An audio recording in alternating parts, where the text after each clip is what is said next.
Assalamualaikum warahmatullahi wabarakatuh. Alhamdulillahilladzi arsala rasulahu bil huda wa dinil haqq liyudhhirahu 'alad dini kullih wa kafa billahi shahida.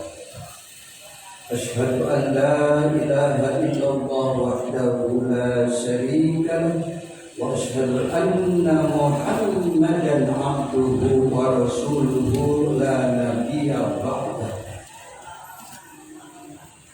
Allahumma shalli wa sallim ala sayyidina wa habibina wa maulana Muhammadin khairul wara sakiyah waghfir lana ya dzalla fi hadhil asiyah wa ala alihi wa ashabihi dawil nufusi zakiyah. Amma ba'd, ayyuhal hadirun rahimakumullah, usi nafsi wa iyyakum bittaqwallah fi sirri wal alan, wallahu yuhibbul muttaqin. Faqad qala Allah ta'ala fil Qur'anil Karim wa huwa asdaqul qailin. A'udzu billahi minasy syaithanir rajim. Walau anna ahlal qura amanu wattaqaw lafatahna 'alaihim barakatin minas samaa'i wal ardh walakin kadzabu fa akhadnahum bima kanu yaksibun. Shadaqallahul azim.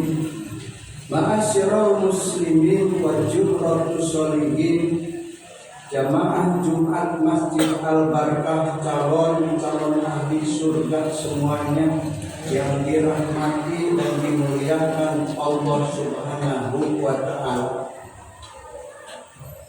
Dengan memanjatkan puji dan rasa syukur kehadirat Allah Jalla Jalaluhu, begitu banyak nikmat yang dianugerahkan kepada kita yang kadang kita lupa untuk berterima kasih, untuk mensyukuri.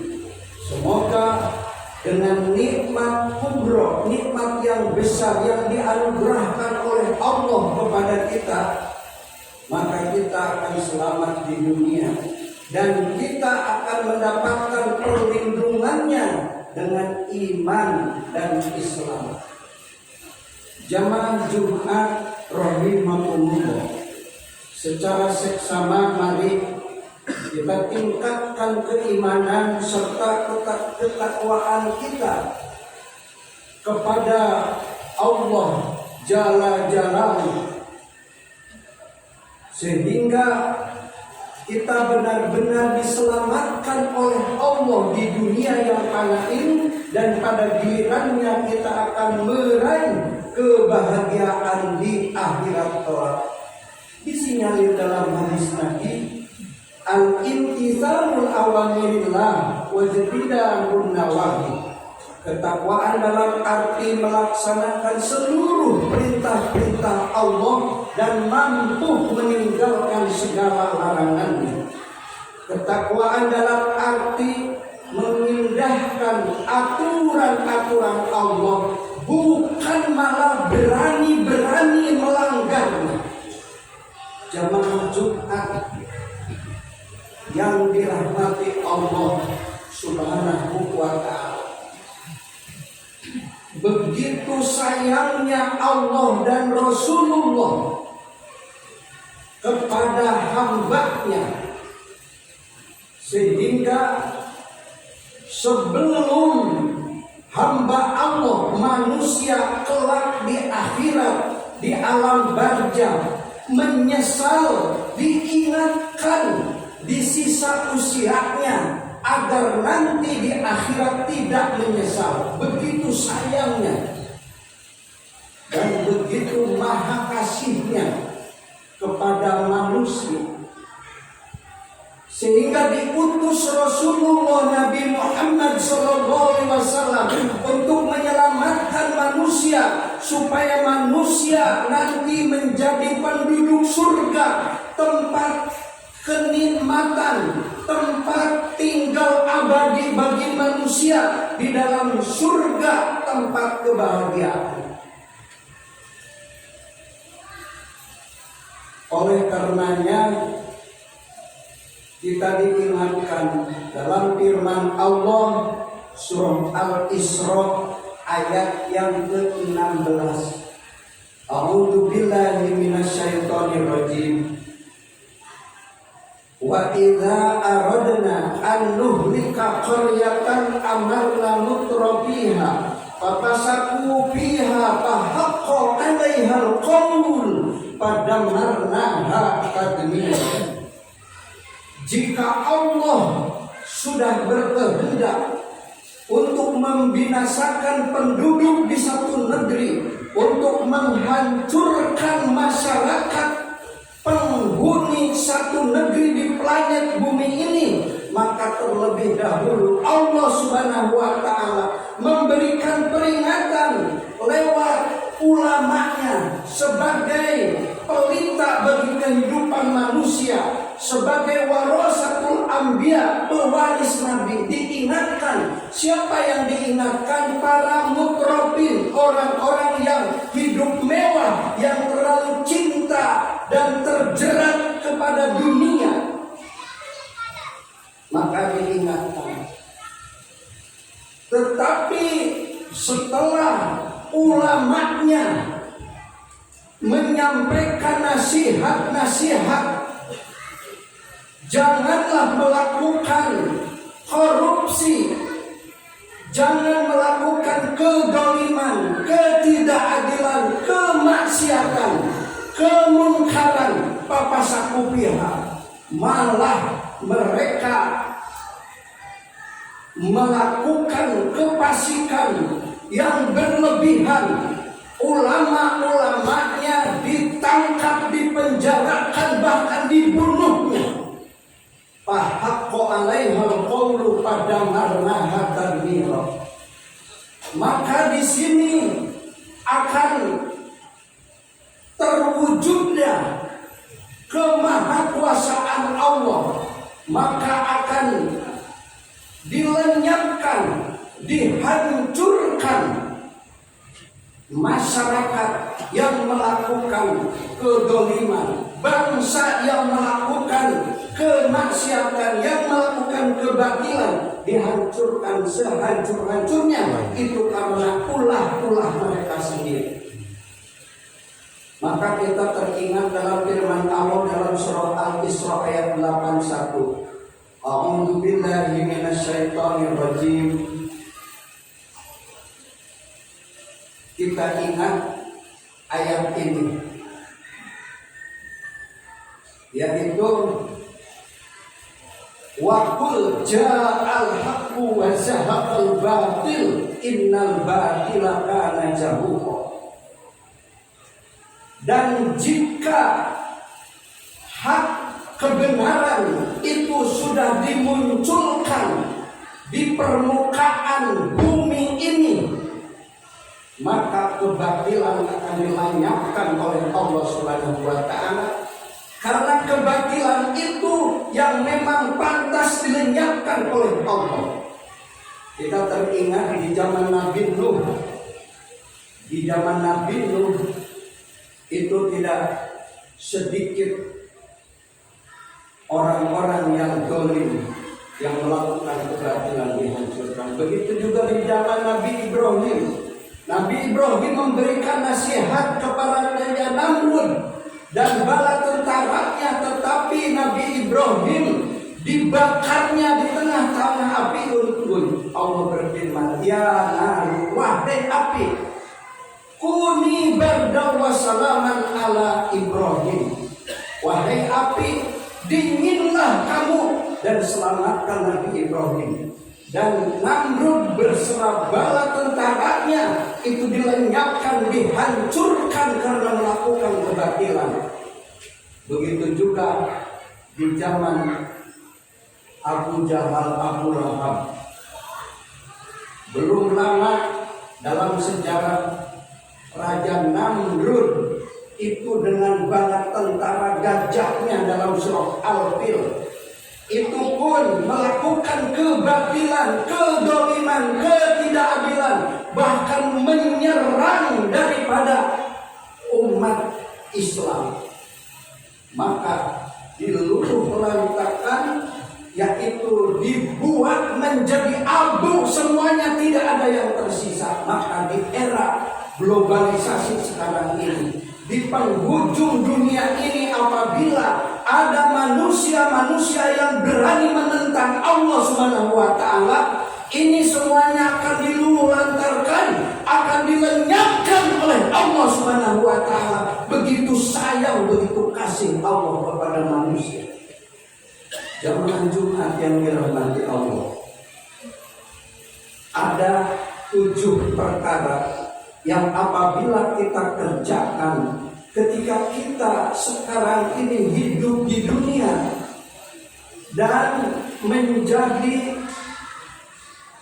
rutinitas kita sehari-hari, apalagi kita bisa menjalankan 7 perkara ini secara semuanya atau salah satunya dilakukan secara rutin, maka orang yang melakukan secara rutin pantas akan mendapatkan syafaat dari Allah Subhanahu wa Ta'ala.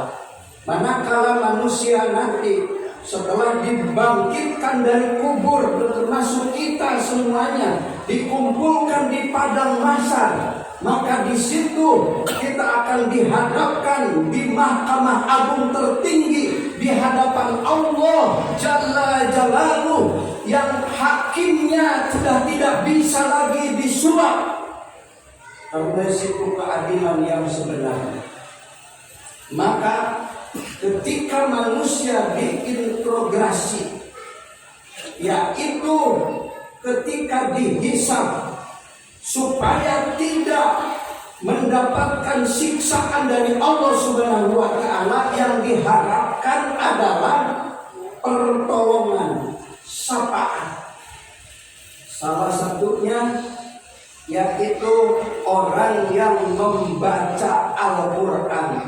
Bukan membaca Al-Quran setiap hari, tapi setiap saat membaca Al-Quran. Iqra'ul Quran fa innahu ya'ti yaumal qiyamah syafi'an li ashabi. Bacalah Al-Quran, karena Al-Quran nanti akan datang mencari-cari yang membacanya ketika hidup di dunia, akan dibawa, diantarkan ke dalam surga yang telah dijanjikan oleh Allah Subhanahu wa Ta'ala. Terlebih-lebih Al-Quran isi kandungannya dijalankan dalam kehidupan sehari-hari, bukan malah Al-Quran dinistakan, dihinakan. Maka di dunia saja ini akan disiksa oleh Allah Subhanahu wa Ta'ala. Beruntung orang yang membacanya dan mengamalkannya, ini Al-Quran, kelak akan mendapatkan syafaat. Yang kedua yaitu sholat sunnah, baik sholat sunnah tahajud, sholat sunnah duha, istihoroh, sholat sunnah hajat, atau sholat sunnah rawatib yang mengiringi sholat fardu. Karena sholat sunnah kita lakukan itu barangkali ketika kita menjalankan sholat fardu ada yang lupa, ada yang tidak khusyuk, maka kadang-kadang lupa rokaat, kadang-kadang lupa bacaan.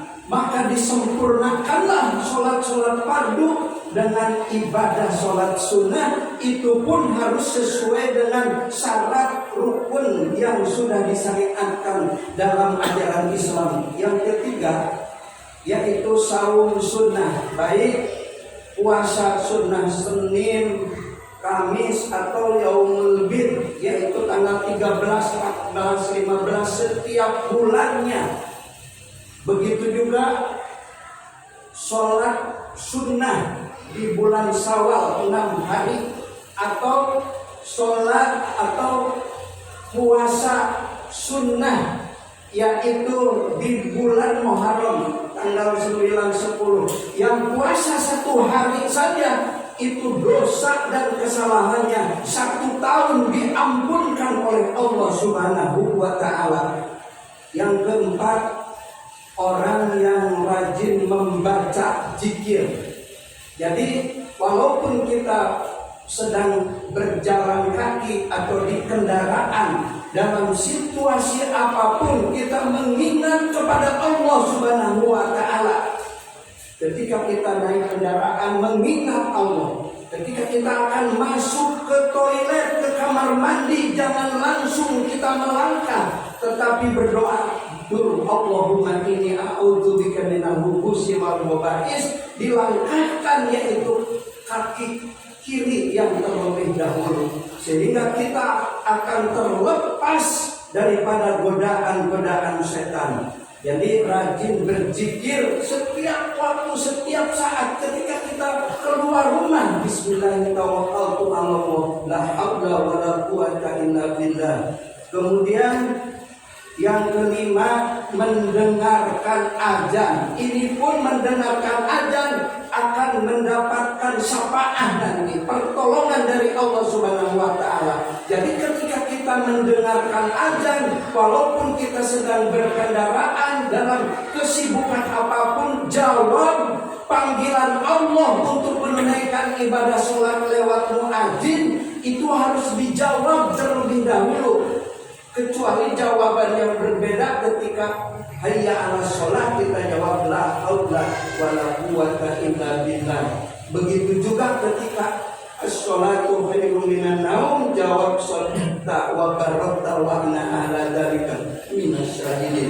Jadi kita jangan sampai lalai, sampai lupa ketika Allah memanggil untuk mendirikan ibadah sholat lewat muadzin, kita dengarkan dan jawab itu. Dan keenam, memperbanyak teman yang baik, apalagi wal mujalasatu sholihinal fudola. Kita berkumpul bersama-sama orang-orang yang diberikan kelebihan ilmu agama oleh Allah Subhanahu wa ta'ala. Barang siapa yang berkumpul dengan ulama, orang-orang yang diberikan kelebihan ilmu agama oleh Allah, termasuk guru ngaji, kita berkumpul 1 saat saja, itu akan mendapatkan pahalanya amaliyah Rasulullah SAW, dan akan mendapatkan pahala 1000 ulama yang dikabul amaliyahnya oleh Allah Subhanahu wa ta'ala.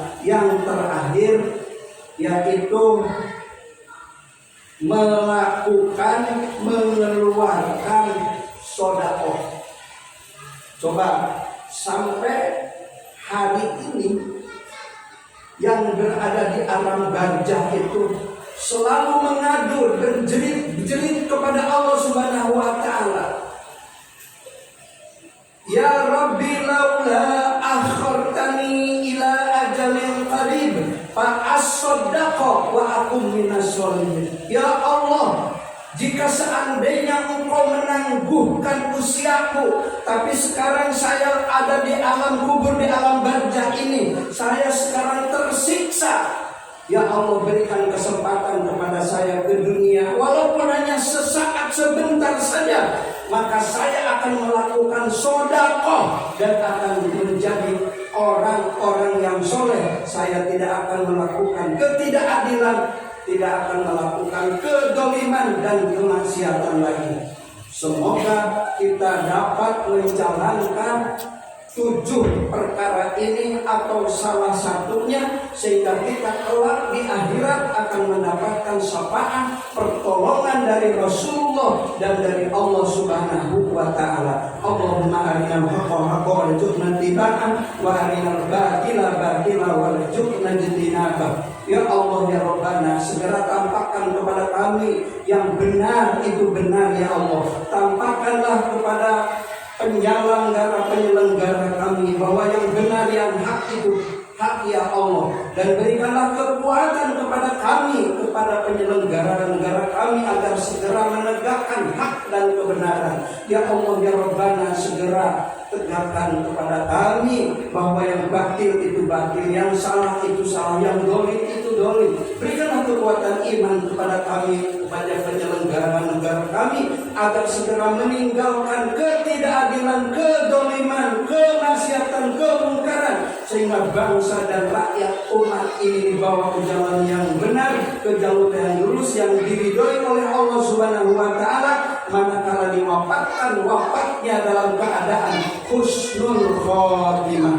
Barakallahu li wa lakum fil Qur'anil azim wa nafa'ani wa iyyakum bima fihi min al-ayati wa dzikril hakim wa taqabbal